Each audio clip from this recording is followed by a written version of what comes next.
Ningún Bueno, problema. estamos. Buenas, mi nombre es Diego Rodríguez, soy licenciado en enfermería. Hoy vamos a compartir lo que es el traumatismo de tórax en la atención de enfermería en emergencia. ¿Sí? Siguiente.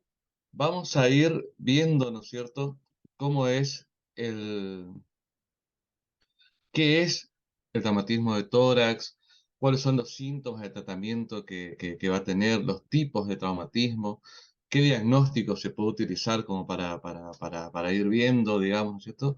Sobre todo lo que más nos interesa a nosotros, cuáles son los cuidados de enfermería para este tipo de pacientes y una prevención, digamos, que nosotros podemos llegar a realizar, digamos, ¿sí? Siguiente. Sabemos que el trauma o el traumatismo torácico es una lesión que va a afectar justamente a la región del tórax, la que está compuesta, ¿no es cierto?, por este, costillas, va a estar, es como una coraza que cubre al corazón, a los pulmones, ¿sí? Y a todos los órganos vitales que estén en esa región. Es una condición común y que va a ser causada el traumatismo de tórax por accidentes automovilísticos, caídas de gran altura, ¿sí? O alguna que otra lesión deportiva, ¿sí? Este tipo de traumatismos, ¿no es cierto? Traumatismo de tórax, que puede ser accidental, también puede ser intencional, perdón, va a representar una de las primeras causas de muerte en muchas partes, no sé, en muchos países, ¿sí? En el cual no se va tomando cierto tipo de conciencia, ¿sí? La próxima. Nosotros vamos a ver dos tipos, ¿no es cierto?, de traumatismo torácico. Uno va a ser el trauma penetrante y el otro va a ser el trauma cerrado. ¿Sí? La próxima.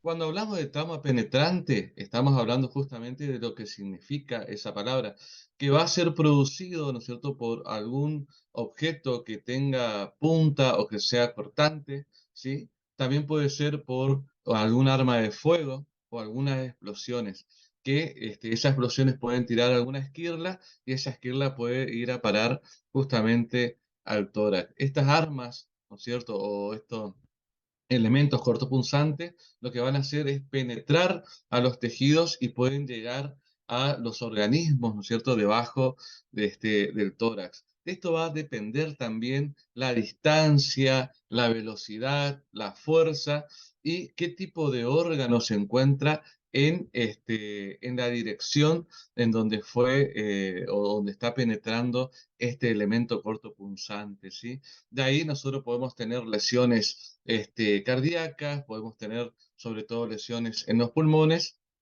y también vamos a tener lesiones en el diafragma, digamos, ¿sí? La siguiente. Acá, como les decía, depende de esa distancia y la fuerza. También en lo que sea algún proyectil o la utilización de un arma de fuego, que va a depender también el calibre del arma, perdón, que va a utilizar, porque sabiendo que hay algunos elementos o algunas armas que los proyectiles al entrar o al tomar contacto con el cuerpo se generan otras esquirlas, digamos, y genera mucho más daño de que cuando es solamente un proyectil y puede tener entrada y salida o solamente entrada.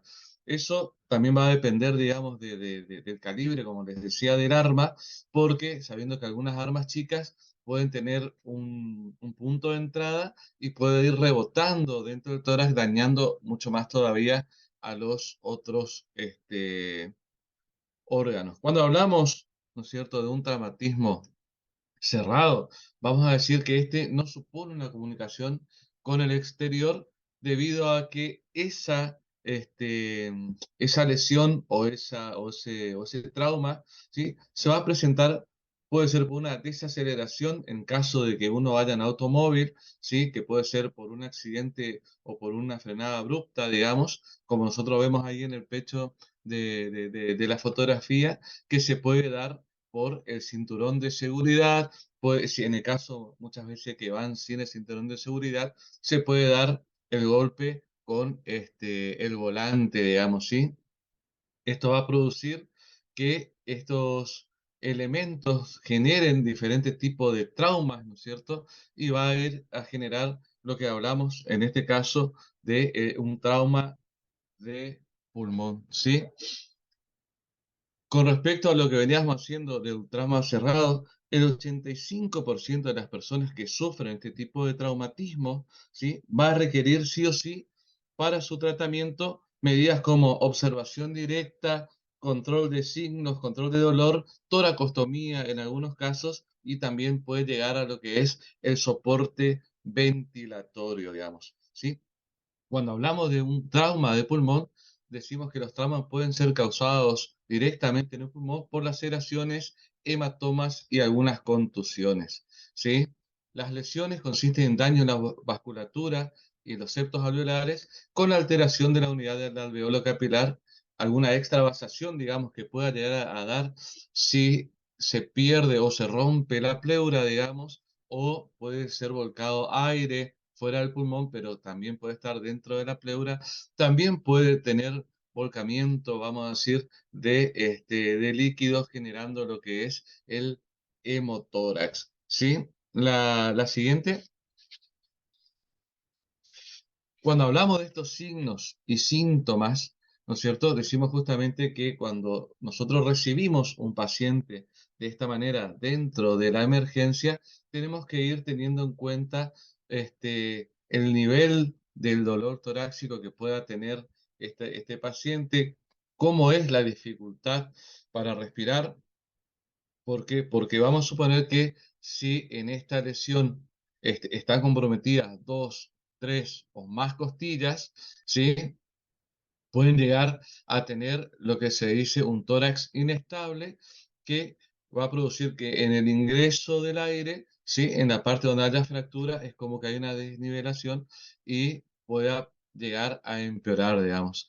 Esta fractura, digamos, de costillas, que si llegan a perforar la pleura, ¿sí? Se va a complicar mucho más todavía en pacientes que son asmáticos, pacientes con EPOC, van a desaturar mucho más rápido, ¿no es cierto? Van a tener van a estar más complicados, ¿no es cierto?, para poder realizar el cambio gaseoso que se va obteniendo dentro este, dentro de los alveolos, ¿sí? Tenemos que tener en cuenta en estos signos y síntomas también las lesiones internas que pueden producir síntomas de shock. Puede ser un shock hipovolémico porque puede tener volcamiento de sangre, ¿no es cierto?, sobre diferentes espacios como en el testículo. Va a producir una presión arterial baja, va a aumentar los latidos cardíacos justamente por la falta de oxigenación también que puede llegar a estar teniendo. Con respecto a este, podemos llegar a tener también lo que se denomina una contusión pulmonar, que es la presencia de líquido y sangre en el parénquima pulmonar, y nosotros podemos darnos cuenta a través de los signos y síntomas que puede llegar a tener este tipo de traumas, ¿no es cierto? Como dolor, hemóptisis, disnea, va a tener hipoxemia, puede tener, por supuesto, cianosis, va a generar fiebre, porque al tener volcamiento de sangre hay que ver que después no pueda llegar a ser una neumonía, ¿sí? O la propia sangre que en algunos casos puede llegar a coagularse, ¿sí? Y esa coagulación puede llegar a generar algún tipo de infección. La próxima. ¿Cuáles van a ser los diagnósticos que vamos a tener nosotros para la evaluación de este tipo de traumatismo? Y ahí vamos a ir viendo este, radiografías, tomografías, el examen físico, pruebas de laboratorio, ¿sí? También algún ultrasonido para poder identificar algún otro tipo de lesiones. Estas pruebas de laboratorio lo que nos van a ayudar a ver nos van a ayudar a ver, perdón, es el hematocrito, cómo está, si ha bajado, cómo está la saturación en sangre, si se puede llegar a presentar, vamos a suponer, acidosis respiratoria, en este caso por la falta de intercambio de gases que se está produciendo, ¿sí? También podemos hablar, como yo les decía, que podemos identificar qué es un hemotórax, qué es un neumotórax, o en el caso, muchas veces se da lo que es un hemoneumotórax, ¿sí? El hemotórax es la presencia, ¿sí?, de sangre que se va a dar en el espacio pleural que puede llegar a tener a través de un rompimiento, vamos a decir, eh, de los vasos y hay volcados entre lo que es la pleura y el espacio que queda el, este, con el pulmón propiamente dicho. Se hace una acumulación, ¿sí? Esa acumulación de sangre, ¿cuál va a ser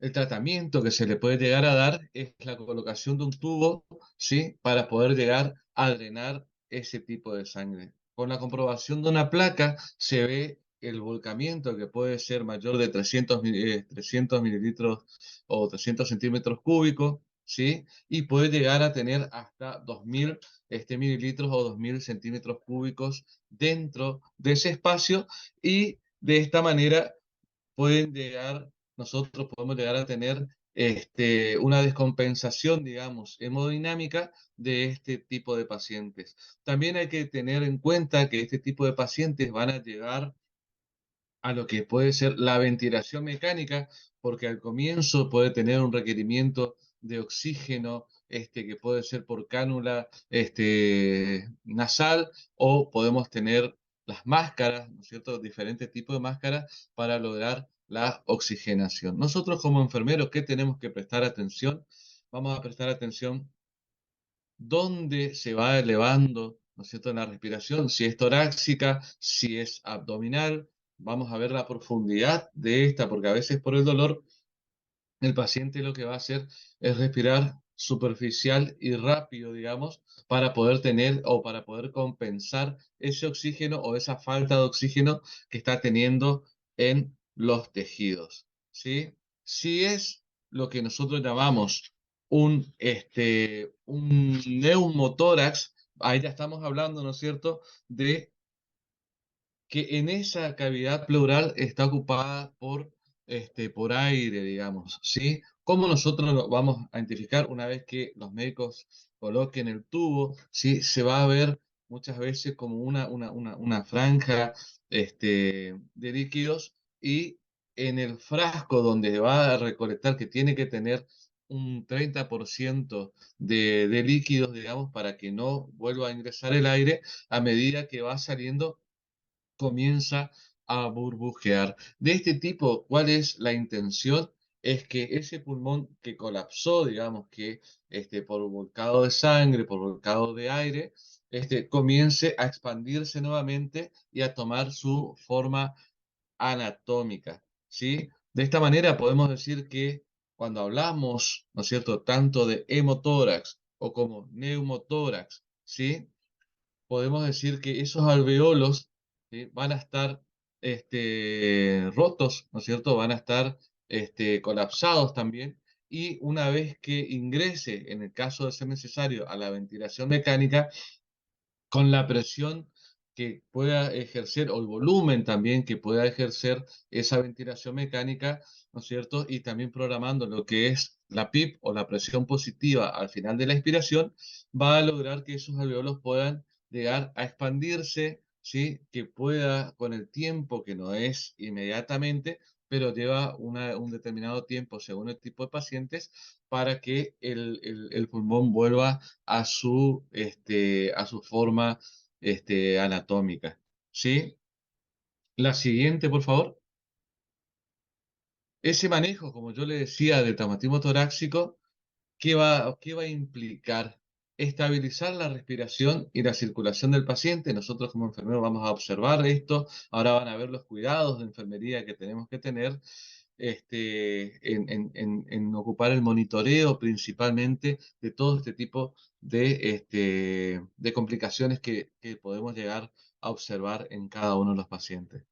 También va a ser necesaria la oxigenoterapia, como le decía, y la intubación o ventilación mecánica en el caso de ser necesario. La ventilación mecánica es un uso extremo que se tiene en las urgencias, digamos, sedando al paciente, realizando que de esta manera que el paciente pueda relajar, ¿sí? Se usa tanto la sedación como relajante para que pueda mantenerse coordinado, ¿no es cierto?, con o el ventilador mecánico. Una vez que por ahí el paciente se despierta, puede llegar a competir y esto genera hipoxia o hipoxemia, digamos, por parte de los pacientes. ¿Qué es lo que se realiza en una ventilación mecánica? Se setea justamente la frecuencia respiratoria, se setea la presión positiva al final de la expiración, el tiempo de inspiración, ¿sí? Y, ¿no es cierto?, el oxígeno que va a incorporar o que debe incorporar en un tiempo determinado el, este, el paciente. También podemos hablar, en el caso de ser muy necesario, algún tipo de cirugía. Hablábamos de traumatismo con elementos cortopunzantes, ¿sí? En el caso de requerir suturas, debe ingresar al quirófano, ¿sí? Depende del órgano que haya sido afectado, va a ser también el tipo de cirugía, digamos, ¿sí? La siguiente. Como les decía, miramos nosotros el proceso de atención de enfermería, vamos a empezar con lo que es la monitorización constante de estos signos vitales. Nosotros como enfermeros debemos monitorear permanentemente los signos vitales que sobre todo la saturación de oxígeno, la frecuencia respiratoria y la presión arterial, digamos. La frecuencia cardíaca es importante también porque, porque al disminuir el oxígeno en sangre, va a querer aumentar la frecuencia respiratoria. Muchas veces por dolor no va a poder realizar la expiración suficiente, ¿no es cierto? Porque le va a detener. Entonces, va a hacer respiraciones superficiales y rápidas para incorporar lo más rápido posible el oxígeno. De esta manera va a tener aumento de la frecuencia cardíaca, ¿sí? La presión arterial va a depender del volcamiento de sangre que tenga, digamos, si puede llegar al shock hipovolémico o no, ¿sí? Porque si no hay volcamiento de sangre, la presión arterial puede mantenerse normal, salvo que por el dolor pueda llegar a elevarse. También tenemos que detectar cualquier cambio que tenga el paciente. Aún así, vamos a mirar la administración de oxígeno. Esto es muy común en este tipo de pacientes con el traumatismo de tórax, ¿sí? Que presentan dificultad respiratoria. Sí o sí, muchas veces nosotros, como decíamos anteriormente, que vamos a monitorear la saturación de oxígeno, de acá nos vamos a dar cuenta si va cayendo la saturación de oxígeno para avisar e implementar lo que es la administración de oxígeno. Sabemos que es un tratamiento farmacológico, que el oxígeno es un fármaco, ¿no es cierto? Es un gas en el cual nosotros tenemos que tener ciertos principios, como por ejemplo la dosis correcta, que esté humidificado, ¿sí? Y que de esta manera nosotros podemos llegar a cuidar todas las partes de las mucosas del paciente. Vamos a evaluar el manejo del dolor. Nosotros como enfermeros tenemos que estar preguntando al paciente permanentemente cómo está con su dolor. Acuérdense que también tenemos escalas del dolor en donde referimos que 0 es ausencia total del dolor y 10 podemos llegar a decir de que es es un dolor totalmente intolerable, ¿sí? De esta manera, podemos sugerir a los médicos la administración de analgésicos de acuerdo, digamos, con el tipo o la profundidad de dolor que está teniendo este paciente. De esta manera también se va a calmar la ansiedad, ¿sí? Porque todo paciente que va sintiendo falta de aire entra como un estado de ansiedad o desesperación justamente por esa manera de estar insatisfecho el cuerpo con el oxígeno que se va incorporando, ¿sí? La siguiente.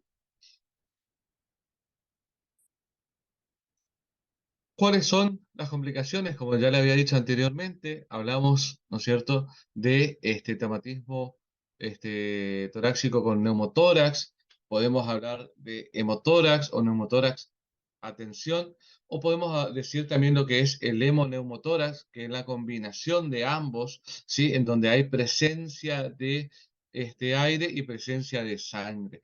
Con respecto a lo que es la presencia de aire, muchas veces nosotros vamos a ocultar o vamos a tocar algunas crepitancias, digamos, ¿no es cierto?, sobre la piel. Se debe medir con, cuando descubrimos las crepitancias, medimos con un marcador indeleble para ver si no hay agrandamiento de de ese espacio crepitante o si se mantiene.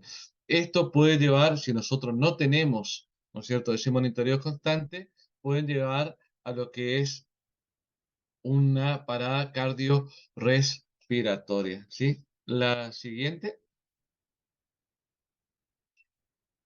prevención de traumatismo torácico. En este caso hablamos nosotros de la prevención de traumatismo va a ser la clave para reducir y de qué manera que las personas pueden llegar a usar cinturones de seguridad, que usen protección en los andamios, ¿no es cierto? Que usen equipo de protección personal para no tener caídas de alturas. También es importante hacer educación sobre la población de los riesgos que contrae, ¿sí? El hecho también de mucha gente que anda en moto a velocidades bastante altas, que van zigzagueando entre los autos y de esta manera pueden llegar a tener una compresión dentro de su tórax. Sabemos también que el traumatismo de tórax se puede combinar con el traumatismo abdominal, digamos, y ahí entramos en todo otro tipo de complicaciones, ¿sí?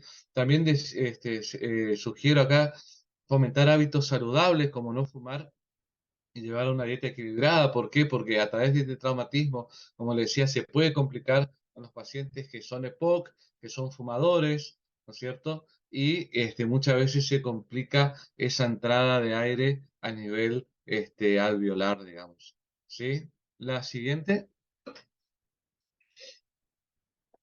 ¿Qué pronóstico podemos llegar a hacer nosotros? Y el pronóstico de la recuperación del traumatismo torácico va a depender siempre de la gravedad de la lesión que pueda llegar a tener este paciente. Por supuesto que también vamos a suponer en un accidente automovilístico va a tener que ver mucho la velocidad con la cual venía esta persona o la altura también de caída que tenga la persona que haya tenido la lesión.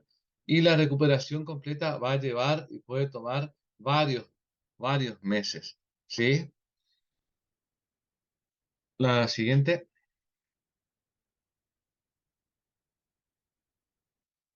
De acá hablamos, ¿no es cierto?, de esta atención de enfermería con qué tipo de prevenciones o qué tipo de aplicación o qué tipo de intervenciones podemos llegar a tener nosotros en este tipo de pacientes, ¿sí? Cuando hablamos de complicaciones respiratorias, ¿está? Estos pacientes que van a presentar, como le decía, neumotórax o contusión pulmonar, lo importante lo que vamos a hacer es vigilar esa frecuencia respiratoria, vamos a ver la profundidad que va a tener, ¿sí?, la respiración de este paciente y por supuesto que nosotros tenemos que estar controlando permanentemente también la saturación de oxígeno.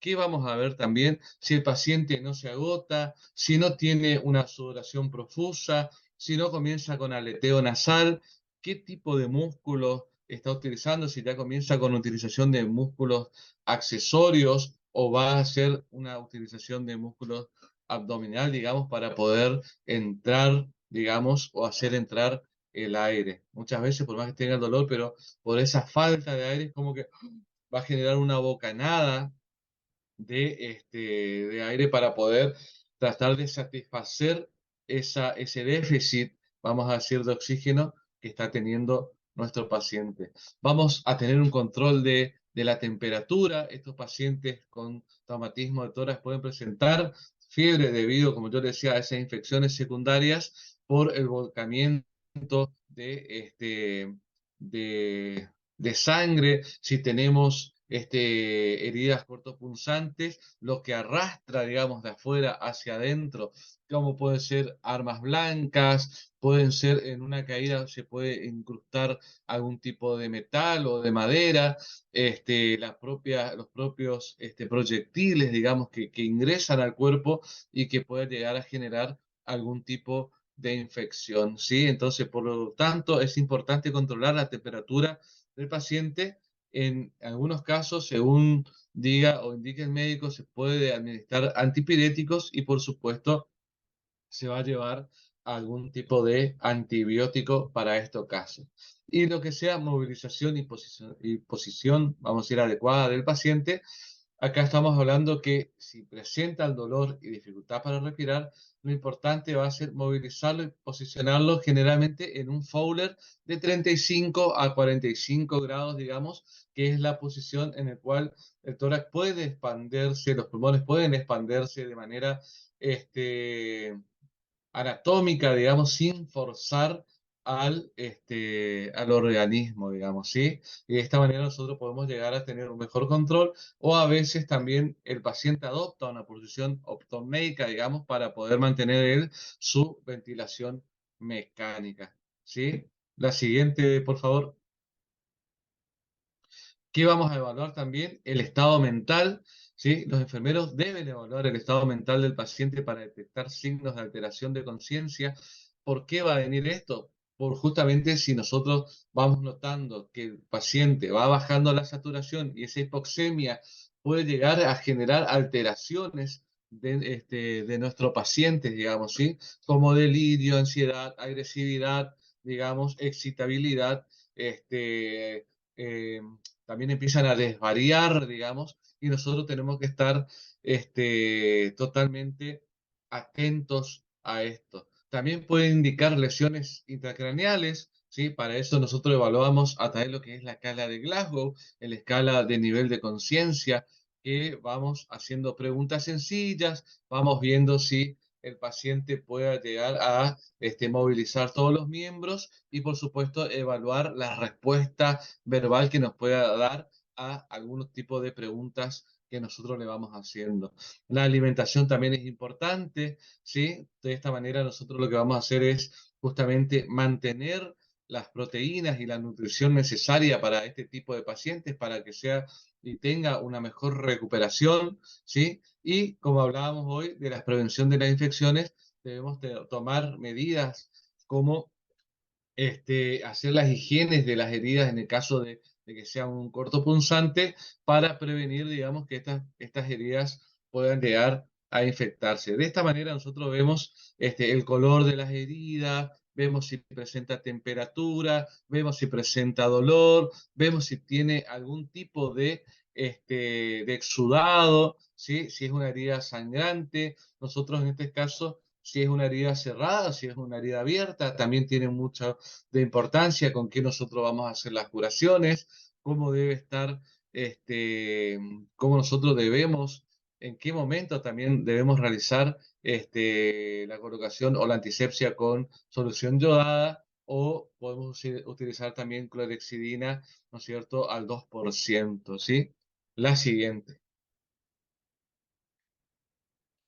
Y acá vamos dando también lo que son los diagnósticos de enfermería, porque es sumamente importante. En este caso, vamos a hablar de dolor agudo relacionado con la lesión en la pared torácica. ¿Cuáles van a ser las intervenciones de enfermería? Evaluar la ubicación, la intensidad, calidad y duración de este dolor. Otra intervención va a ser administrar analgésicos según las órdenes médicas y evaluar la eficacia de los mismos, porque muchas veces acuérdense que el umbral del dolor no es lo mismo para todas las personas. Hay personas que pueden llegar a tener un umbral alto, otras personas que tienen un umbral muy bajo, ¿sí? Quiere decir poca tolerancia al dolor. Podemos proporcionar un ambiente cómodo, como les decía, para disminuir el dolor. Si está en un lugar en la emergencia y sabemos que hay mucho movimiento, esta persona puede llegar a estar ansiosa, se va a querer mover, va a querer hacer algún tipo de fuerza y va a generar un poco más de dolor todavía, ¿sí? La siguiente. Deterioro de la ventilación relacionado con disminución del volumen pulmonar. Esto nosotros tenemos que sí o sí monitorizar la frecuencia respiratoria, el patrón respiratorio que va a tener y la saturación de oxígeno. ¿Sí? De esta manera tenemos que estar y nosotros también programar cada cuánto vamos a ir a observar a este tipo de pacientes, ¿sí? ¿Cómo va a ser? También hoy los monitores multiparamétricos, nosotros le programamos que nos den una advertencia si vemos que la saturación de oxígeno cae. Nosotros programamos el valor que queremos que nos avise, también programamos la frecuencia respiratoria que queremos que nos avise, ¿sí?